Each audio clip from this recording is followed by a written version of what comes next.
Welcome to the QuickBooks Program Final Review webinar. My name is Valerie, and I am one of the mentors for this program. Please note that this is a pre-recorded webinar. I will be available for any questions that you have on the specified Final Review session date noted in the email that you received for this webinar. In this webinar, we will review important information in the following topics. This includes special topics, setting up payroll, time tracking, run payroll, security multi-user, working with reports, Excel and Word, utilities, year-end, customized forms, and find and save time. Just a refresher about the exam format. The 2012 QuickBooks Certified User Exam is administered through a company called Certiport. This exam is 50 minutes long and consists of 50 multiple choice questions. It's an analytical exam. This means that rather than answering questions in QuickBooks itself, the exam will test you on your knowledge of QuickBooks and the concepts behind the program. There will be no interface of QuickBooks to refer to. Throughout this webinar, I will be referring to the Day 2 manual available through the Mastering QuickBooks Level 1 course. Let's begin the review. Chapter 1 covered special topics in QuickBooks. The first area that was reviewed was NSF, or non-sufficient funds, checks. If someone writes you a bad check, you will need to record several transactions in QuickBooks. 1. Record the money taken out of your account for the NSF check in the bank account register. 2. Record the bank's charge for the returned check in the bank account register. 3. Enter a statement charge for the NSF fee. And 4. Send the customer a statement which includes the NSF check and the NSF check fee. Pages 2 to 4 of the manual give step-by-step instruction on how to complete these steps. Next, we learn about customer deposits. There are several ways to handle customer deposits. Real-world training recommends the methods shown on page 5 and 6 in the Day 2 manual because it is the easiest to follow for non-accountants. The method is the following. 1. Receive payment. 2. Invoice the customer. And 3. Apply credits. This chapter also covers credit cards. To add a credit card in QuickBooks, you will want to add it in the chart of accounts by clicking the icon on the home page, click the Account button, and select New from the menu. You are then able to enter credit card charges from the Enter Credit Card Charges icon on the home page. We also learned about setting up petty cash. Some companies use a petty cash fund for small purchases rather than writing checks. You can set up a petty cash account by going to the Chart of Accounts and adding this as a new bank account. To fund and use petty cash, you will use the Write Checks icon on the home page. Chapter 2 discusses how to set up payroll. In setting up payroll from scratch, there are 3 steps. 1. Select a payroll service. 2. Complete the payroll setup interview. And 3. Create payroll schedules. There are 4 payroll services that you can choose from. These are Basic Payroll, Enhanced Payroll, Assisted Payroll, and Direct Deposit. Once you select a payroll service, the next step is to complete the payroll setup interview, which walks you through the process of setting up your payroll. To begin the process, select Employees, Payroll Setup from the top menu of QuickBooks. You will then be brought through the steps of the payroll setup interview. Lastly, you will create payroll schedules, which define when you should run payroll so that you can pay employees. We also learn about payroll items in QuickBooks. QuickBooks uses payroll items for anything that affects the amount on a payroll check and for company expenses related to payroll. When you add an item, you can use the Easy Setup or Custom Setup. The Easy Setup is recommended. Refer to pages 22 and 23 in the Day 2 manual to review payroll item types and how to add and edit items. Lastly, we learn how to add new employees in QuickBooks. To do this, go to the Employee Center on the home page. This will display the employee list. To add an employee, click the New Employee button. You will then see 3 areas to add information to: personal information, address and contact, and additional information. There are several tabs within this window. In the Payment and Compensation tab, you will indicate items such as employee compensation, paid time off, insurance benefits, and so on. This tab is very important because what you enter will appear on the employee's paycheck. In Chapter 3, we learn about time tracking. Time tracking allows you to track how long an employee, subcontractor, or owner spends on each job.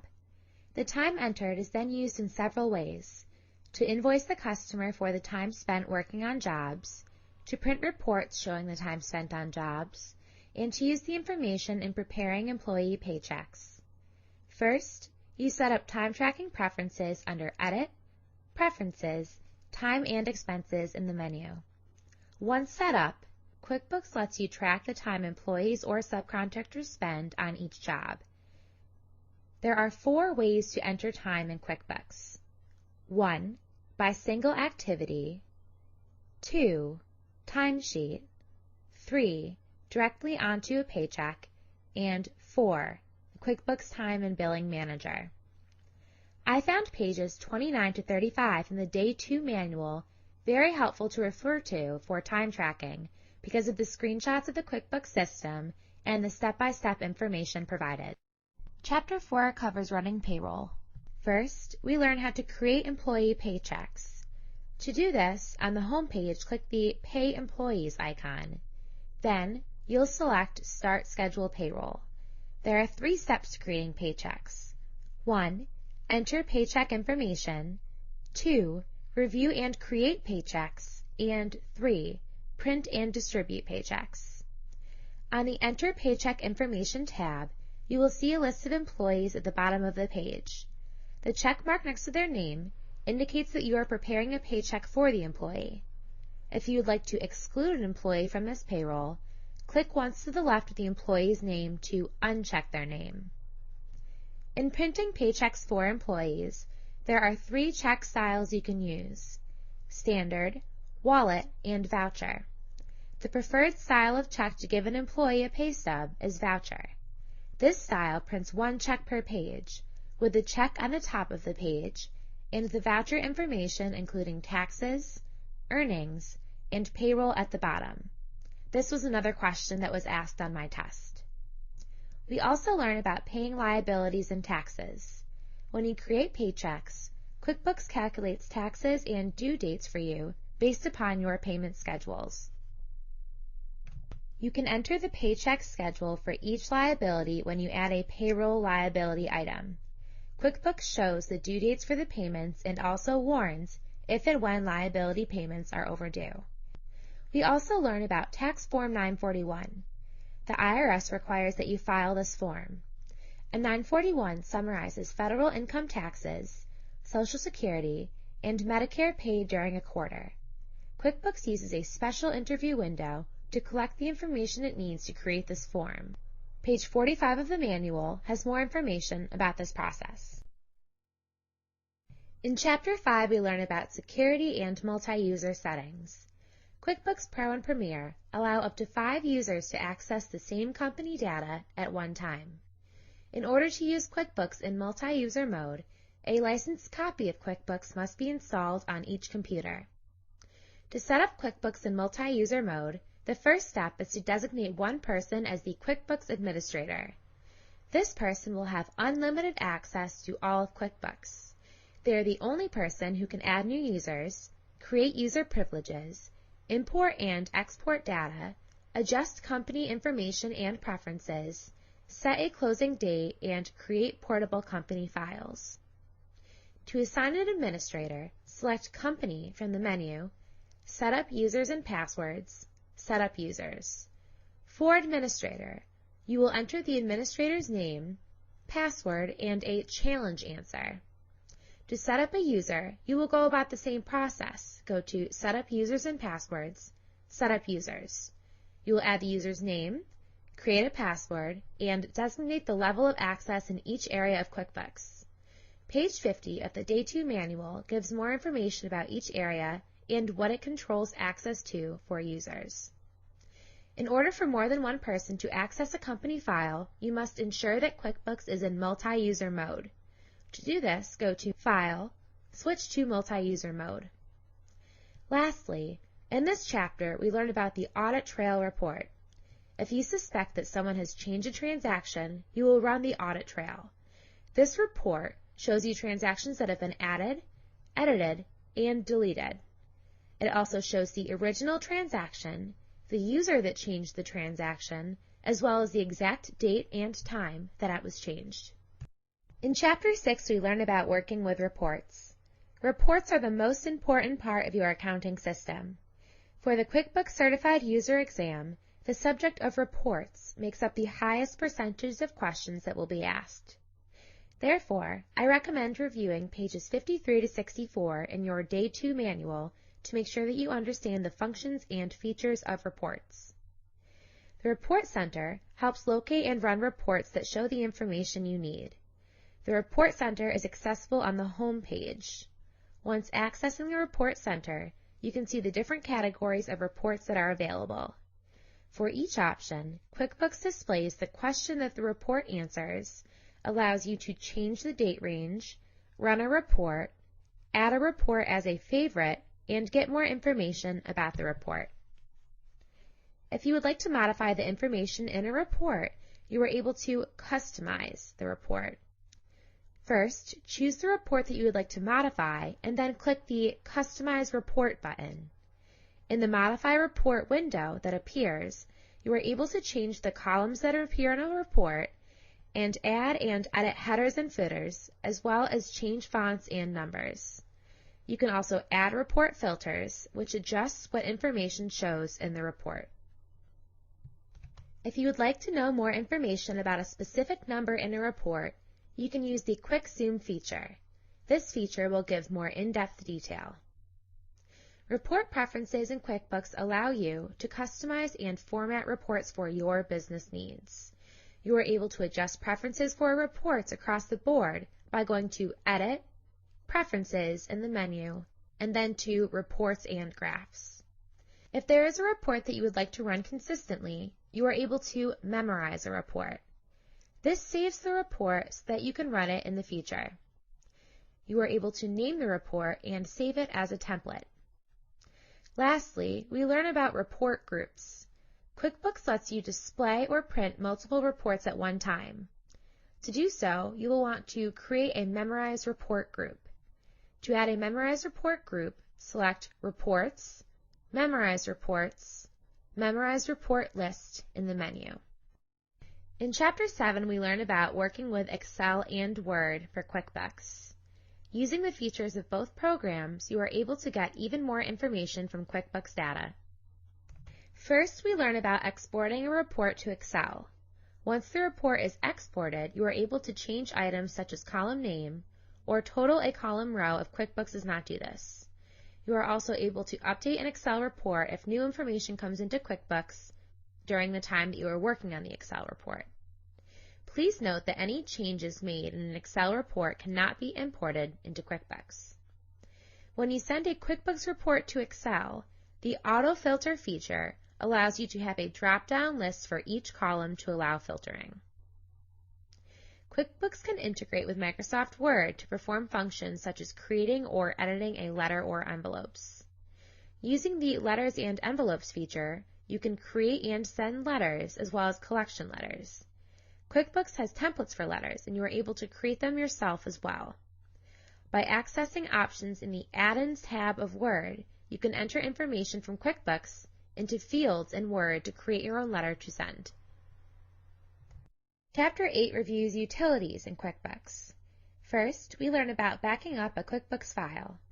Making regular backups of your QuickBooks file ensures that you always have a recent copy of your most critical accounting records should a data loss occur. There are 4 ways to back up your company file in QuickBooks. The first is Backup Online, which is a fee service through QuickBooks. The second is Manual Backup. The third is Automatic Backup, which happens when you close a data file. Last, a Scheduled Backup. You must run the Backup Wizard to create a schedule. QuickBooks will then run the backup for you. Next, we review restoring a company file. Some of the reasons you may need to restore a backup file are to review the company file as it stood at an earlier date. If the company file on your hard drive is damaged and cannot be used, or if your computer crashed, you reloaded QuickBooks, and now you are ready to open the company file. To restore a company file, select File, Open or Restore Company in the menu. Chapter 9 reviews year-end. Every company must complete various procedures at year-end. If you are an accounting professional, you complete these procedures yourself, or if you are not, your accountant completes these. In either case, you will use last year's financial records, so your QuickBooks company file is essential. There are 4 steps that you may need to perform at year-end. 1. Consult the QuickBooks year-end guide and your accountant to build a complete list of tasks that you need to perform. 2. Select a closing date and password to restrict users from a prior period. 3. Provide your accountant with your QuickBooks financial information using a method such as the accountant's copy. And 4. Incorporate any changes from your accountant. The QuickBooks Year-End Guide will help you build a complete list of year-end accounting tasks. The Year-End Guide is available under Help, Year-End Guide. There you will see a checklist of the individual steps that you may need to perform at year-end. We also learned how to set a closing date and why this is important. Setting a closing date is important because it allows you to close the books and not change any financial transactions dated for that year. QuickBooks allows you to restrict user access to prior accounting periods by setting a closing date and password. For transactions to be changed, a user must have the closing date password. To set a closing date and password, you will need to go to Company, Set Closing Date, and Set Date/Password. You can then enter the password and enter a closing date. Transactions before or on the closing date will then be protected. You are able to restrict users from changing or deleting transactions before this date. If a user attempts to access this or any area where they do not have permissions, they will get a notification in QuickBooks. Pages 77 to 80 give more detailed information about sending financial information to your accountant as well as account settings. Chapter 10 reviews how to customize forms. You are able to customize forms in QuickBooks from existing design templates or by creating your own design. To create a form design in QuickBooks, you'll want to go to the form that you would like to edit and then click the Customize button. In the QuickBooks Forms customization window, you are able to make adjustments such as selecting a background, adding a company logo, and so on. QuickBooks will make copies of the templates you select and give you the option to apply the customization to different kinds of forms. The original templates are not changed. Through the Customize button, you are also able to change the data layout of different forms and choose which fields and columns show in each form. You are also able to duplicate a custom form if you would like to use the template as a starting point for other forms. To do this, go to Lists, Template in the menu, and then select the template that you would like to duplicate. Lastly, this chapter gives information on how to download templates from the Intuit QuickBooks community. This option is available under Lists, Templates in the menu. Lastly, Chapter 11 reviews how to find and save time in QuickBooks. First, we learn about the QuickBooks Calendar. The calendar allows you to keep track of when bills and invoices are due, and to set to-dos to remind you of important tasks within QuickBooks. It is accessible from the QuickBooks Calendar icon on the home page. Next, we learn about the Find feature of QuickBooks. Use the Find button to quickly locate transactions. QuickBooks features a Find button on checks, invoices, bills, estimates, sales receipts, credit card charges, and so on. We also learn about the Search feature. QuickBooks Search helps you find list entries, transactions, and menu items. If you are unsure of how to access a certain feature or which form something is on, the Search option will allow you to look through QuickBooks for your answer. Lastly, we learn about the Memorize Transaction feature of QuickBooks. If you have transactions that occur often, you can memorize the transaction to reuse whenever needed. QuickBooks lets you memorize checks, bills, invoices, and many other transactions. Pages 94 and 95 in the Day 2 manual give information about memorizing transactions. This concludes the recorded program review webinar.